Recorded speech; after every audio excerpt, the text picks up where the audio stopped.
Okay, everyone. So the newest chapter of Boruto 2 Blue Vortex has officially been released. This is chapter 23, and I'm going to give you guys my thoughts here in this video in my official Boruto 2 Blue Vortex chapter 23 review. And just like last time, we have the chapter right here, and we're going to go over the whole thing, and I'm going to give you guys my thoughts as we go.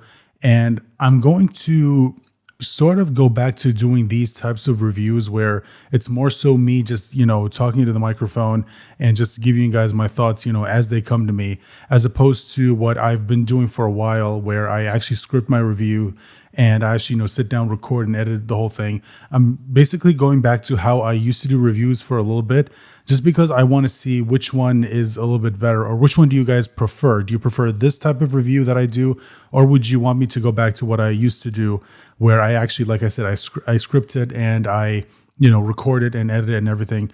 So just let me know which type of review you would prefer, and that's essentially the one we're going to go back to. But this one is going to be more so, like I said, sort of podcast style, where I'm just giving you guys my thoughts as they come to me. And again, this is what I used to do before I switched to the more edited format, that I've been doing for a while now. Anyway, let's get to this review. So this is chapter 23, like I said, and this is titled The Strong. And the person that's on the cover this time is Jura again. And yeah, considering what we have in this chapter, it's understandable why he's on the cover.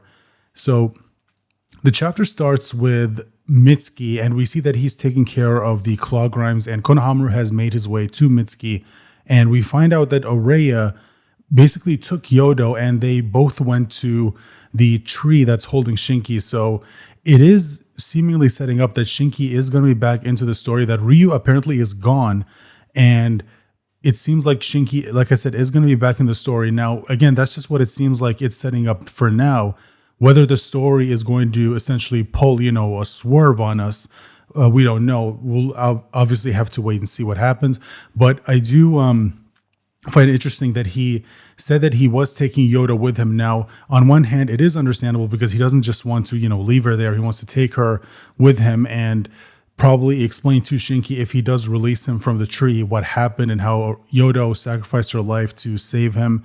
And I am wondering what Shinki's reaction is going to be when he finds out the news. And, whether or not they even show us, I don't know. It's possible they might not show us, and maybe they'll, cut to a moment where someone is explaining what happened, and it's one of those things where it happens off screen where we don't see it.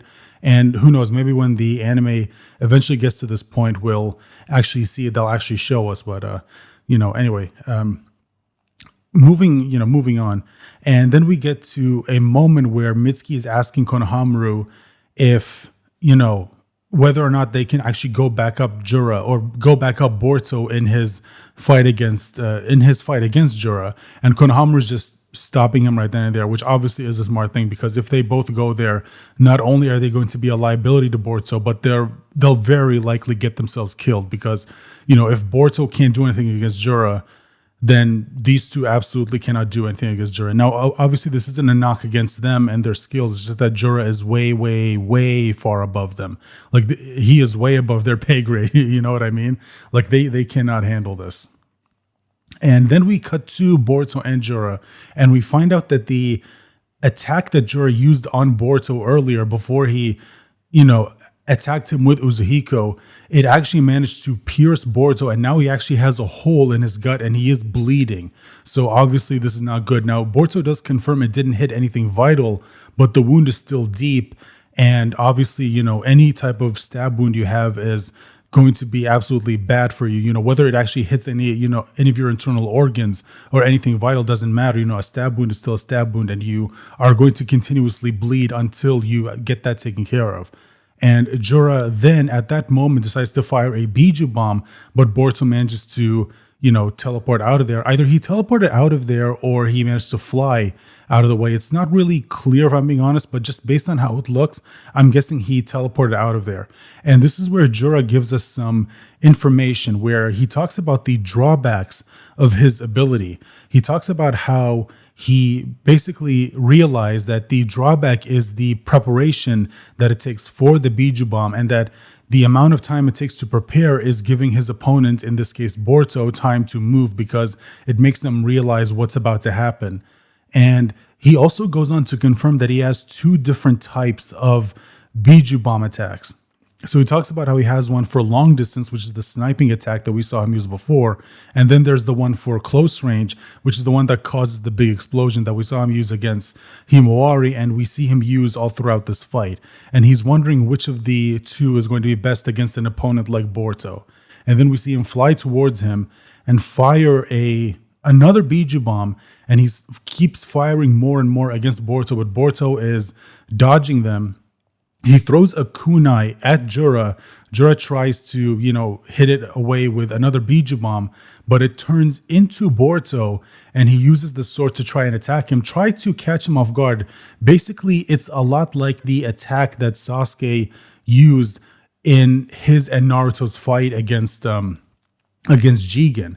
But Jura, much like Jigen, blocks it, and he actually knocks Boruto's sword away, and he goes for another stab wound, but Boruto teleports to the sword, and he manages to cut one of Jura's feet off. He cuts off his left foot. And Jura, and keep in mind, this is going to be a reoccurring theme throughout this fight. Jura, despite what Boruto does to him, in this case, literally cutting off one of his feet, Jura does not look fazed by this at all, and Boruto is still putting in a lot of effort. Like, he still isn't gaining any confidence despite the fact that he managed to get a hit on Jura. And we see this exchange between the two where, Boruto is trying to attack him with his sword, but Jura is just blocking every single one of them, and he manages to actually land hits on Boruto, and Boruto again confirms that Jura is just far out of his league in terms of strength. And then this is where we see the first sneak peek that got released, where Jura grabs Boruto's arm and he's about to hit him with a Biju bomb. Now, this is actually smart by Jura, because by grabbing his arm, Boruto can't use Flying Raijin to get away, because if he tries to teleport away, he's just going to take Jura with him.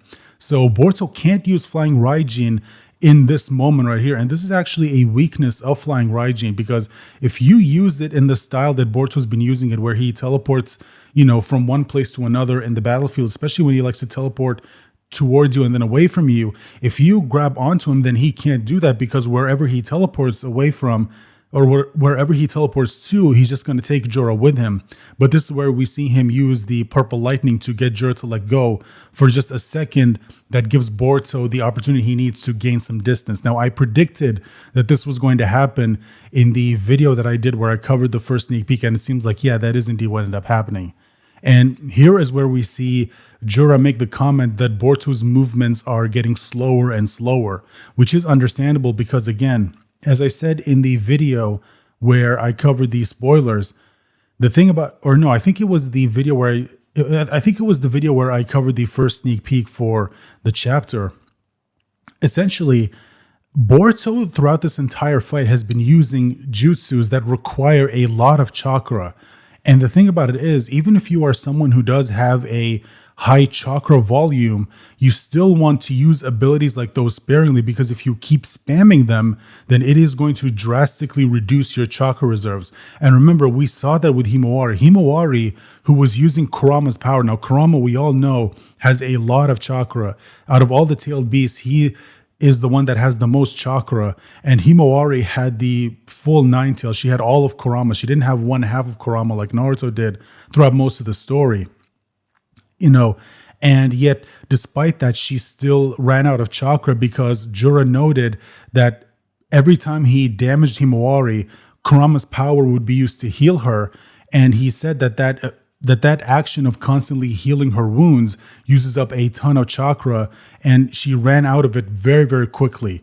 So again, this is why you have to be very careful. This is why you have to be smart when it comes to fighting, because even if you are someone who, as I said, has a large chakra reserves, you still want to be very smart when it comes to using your abilities, because you don't want to end up like where Boruto is right now, where he's just wheezing and coughing and he is just exhausted. So we cut back to Konohamaru and Mitsuki, and they both made it to the spot that Boruto told Konohamaru to go, the spot where they reunited, where they met up with the San Shinobi, where they met up with Araya and Yoda. And Mitsuki asks him why here specifically, And he says he doesn't know why. Well, we find out why later on in the chapter. But then we cut back to Boruto and Jura.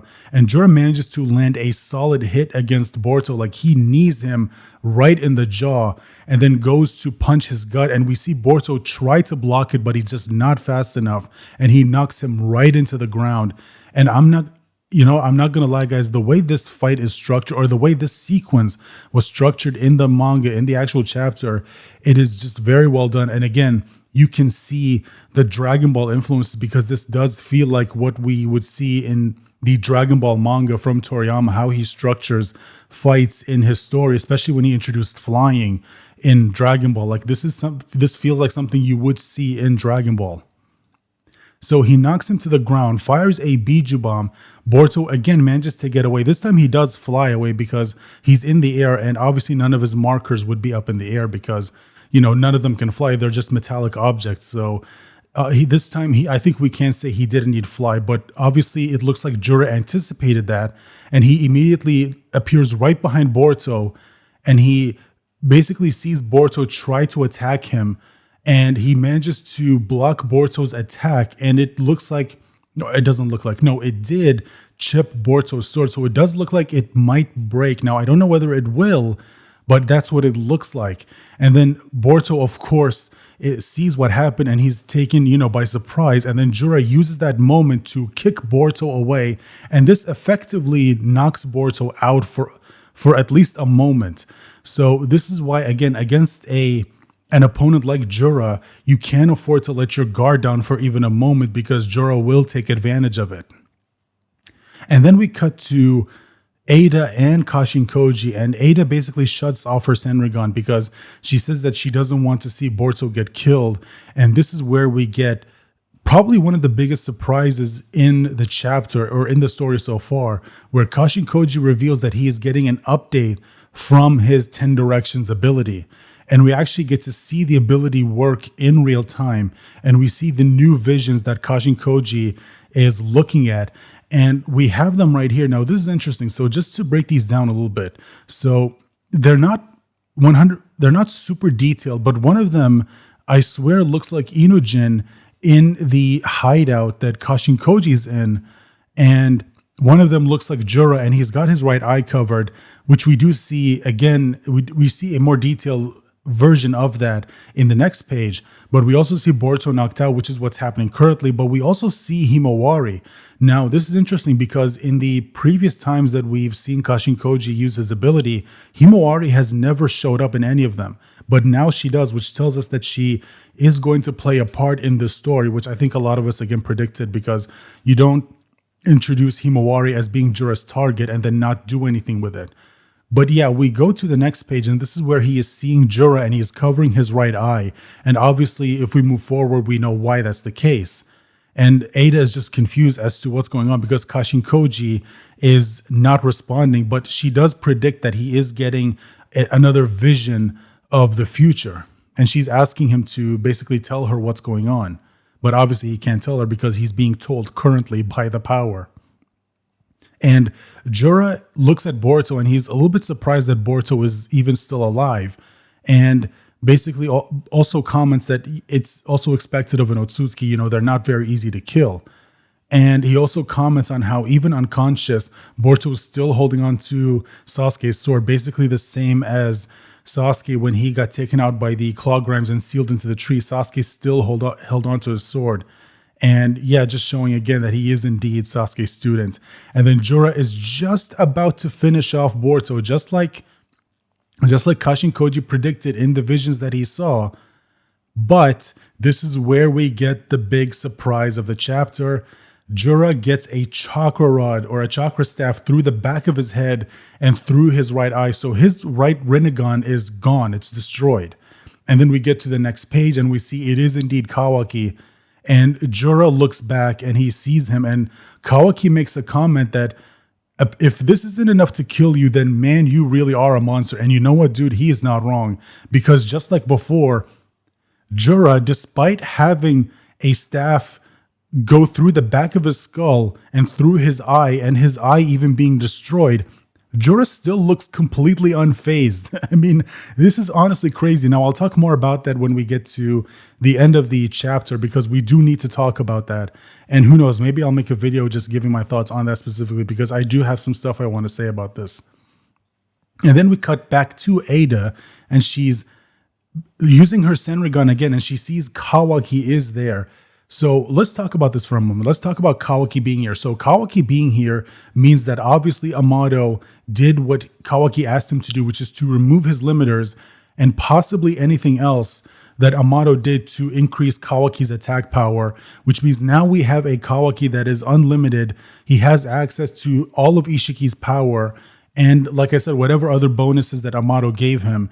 So now, if he goes on to fight Jura, and Jura is still not fazed by Kawaki's power, then I think it can be said that Jura is indeed stronger than Ishiki, which would make him stronger than Baryon Mode Naruto, which means if at some point Boruto and Kawaki go up against Jura and they are able to match him in terms of power, it would basically confirm that Boruto and Kawaki have surpassed Ishiki and they have surpassed Baryon Mode Naruto.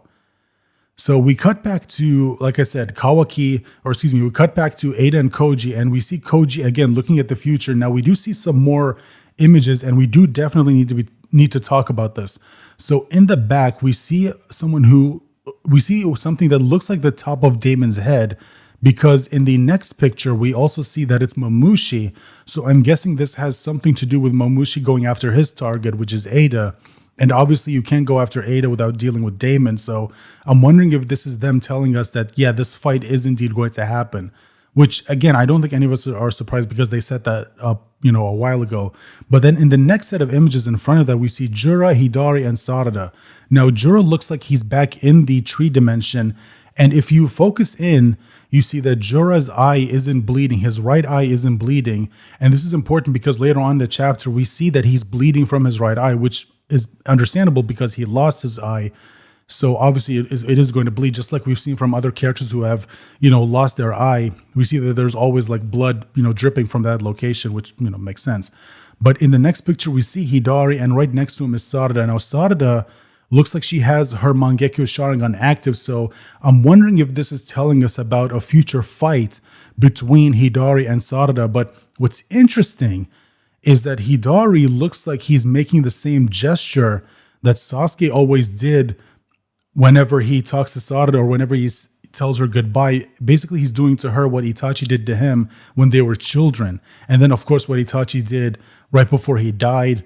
And I am wondering if maybe this is telling us that in the future, Hidari is going to basically become more and more like Sasuke. Again, this is just me speculating just based off what we have. And obviously, of course, Jura being in the tree dimension, and like I said, him not bleeding from his right eye probably tells us that he's probably going to heal himself, or the tree is going to heal all of his injuries, just like it did to Hidari. And whether or not it's going to do the same to Matsuri and Ryu, I don't know. Again, we'll have to wait and see. And Kashin Koji comments on how this is a completely new vision and how he's seeing Kawaki there for the first time, whereas he wasn't there before. And he also comments on how, okay, Boruto must have gone behind his back and told Kawaki something. And that's why Kawaki essentially is here now. So in essence, Kashin Koji just confirmed that Boruto telling Kawaki about his power wasn't actually a part of their plan.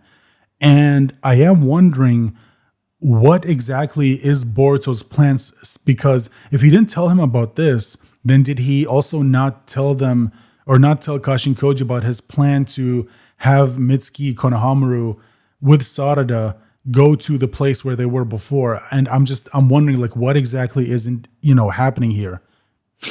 And then we cut to Himawari we cut back to Mitsuki and Konohamaru, and Mitsuki is asking Konohamaru, why is it that Boruto chose this location? Is it possible he has one of those symbols hidden around somewhere? And this is where we see Delta locate Konohamaru and Mitsuki. And it seems like this might be why Boruto chose this specific location, because he knows that Kawaki was on his way here. And if Kawaki's here, Delta's there. And maybe Delta's there to get them out, to get them to safety. And then we cut back to Kawaki with Jura, and Jura is just about to grab Kawaki, but Kawaki manages to get away in time. And then Kawaki tries to attack Jura with the chakra rods. And while some of them do penetrate him, Jura does manage to block most of them. And he tries to hit Kawaki with a Biju bomb, but Kawaki again manages to get away. And he teleports, or he goes to Boruto's location. And we have this like funny back and forth between the two, where he's telling him, "Hey, you idiot, wake up already." And then Boruto, claps back saying that, you're not one to talk because you're the one who's late. And then Jura is just taking the chakra rods out of him like they're nothing. Again, Jura, like I said, is completely unfazed by everything that's happening to him. And the only thing that he's confused about is how Kawaki has all this power, because he does confirm that his power now is much greater than it was before. And this is where we see Kawaki activate the karma mark. And he's basically telling Boruto, because he remembers what happened the last time he activated the karma, which is that Boruto's karma also activated, and Boruto panicked because he realized that Boruto has no control over karma. And obviously Boruto, did tell him that every time his karma activates, he can feel Momoshiki start to take over more than, before, more than the last time his karma mark activated. But Boruto just flat out tells him to just, forget about me and just focus on Jura, which is understandable because Boruto right now is exhausted. And I am wondering if maybe Boruto's plan is for Kawaki to distract Jura long enough for Boruto to teleport out of there and get to Mitsuki and Konohamaru and Sarada so he can teleport them out of there. I am wondering if maybe that's what their plan is. But let's talk about this for a moment. Let's talk about Kawaki activating the karma mark to fight against Jura. So in his base form, Kawaki is obviously a lot stronger. He was able to avoid Jura's attack, whereas before he wasn't really able to. And he was able to hit Jura with the chakras, whereas before he absolutely wouldn't have been able to. If he couldn't hit Boruto with the chakras, he absolutely wouldn't have been able to hit Jura with any of them. But the fact that some of them actually managed to land, not all of them, because like I said, Jura did block a lot of them and didn't block the ones that specifically attacked his chest. But as we see right here in the second to last page, Jura's just taking them out like it's nothing, like they're not even affecting him. And the fact that Kawaki is activating his karma mark, that tells me that Kawaki basically looks at Jura and says, okay, I need to use my karma mark here. I need to get the boost from the karma because this guy is way too dangerous and I absolutely cannot afford to, fuck around with this guy.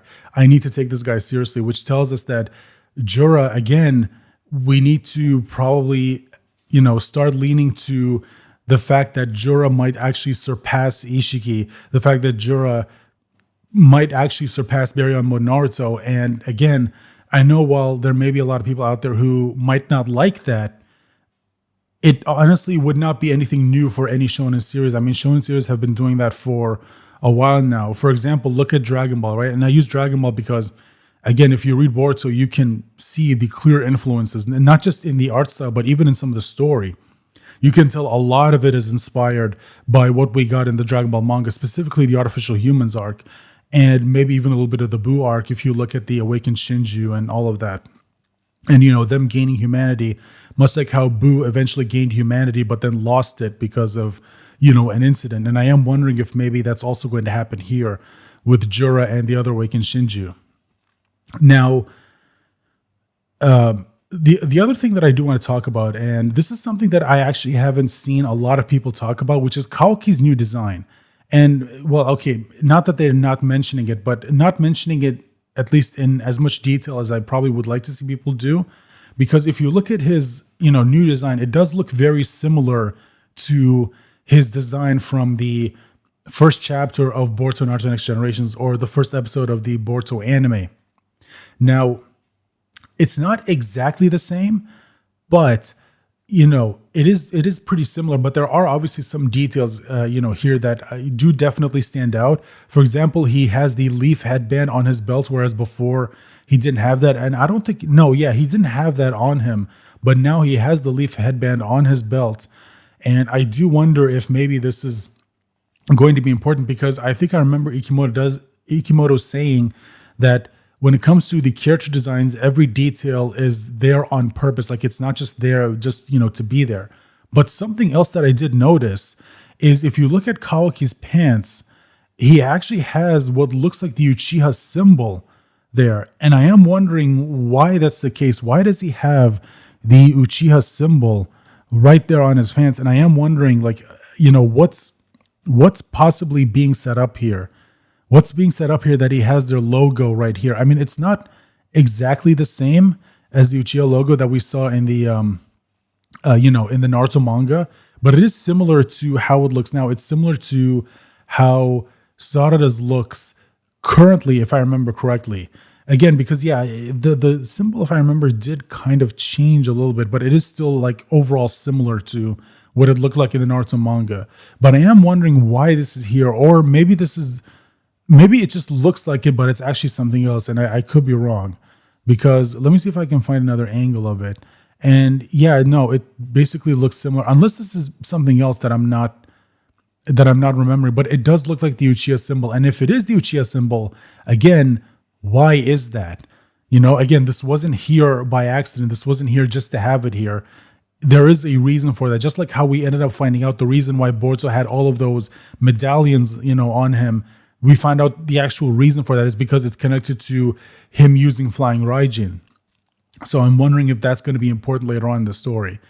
Anyway, with all that out of the way, guys, or actually, no, I think, did I talk about Jura and his power? Yeah, no, I already talked about that. Anyway, that's pretty much where I'm going to end it, guys. Let me know your thoughts in the comment section down below. What did you think about the chapter? And, what do you think about me sort of going back to making, these types of reviews the same as I did, all the way back to when I first started doing, manga reviews, where, I just hit record and I just give you guys my thoughts as they come to me? Or do you prefer the more scripted, reviews, the more edited reviews? I don't know. Again, to me, like, I am going to try doing this for a little bit, and if it works, great. But if it doesn't, then I guess we'll just go back to the edited versions. So just wanted to get that out of the way. And if you enjoyed the content, you know what to do. Just do all the YouTube things. Hit the like button, share this video, subscribe, maybe consider becoming a channel member to really support the channel. And like I said, comment down below with whatever your thoughts are. And with all that said out of the way, guys, I'm going to go ahead and let you guys go. Thank you so much for joining me again. And I hope I'll see you guys for my review of Boruto 2 Blue Vortex chapter 24. Bye for now.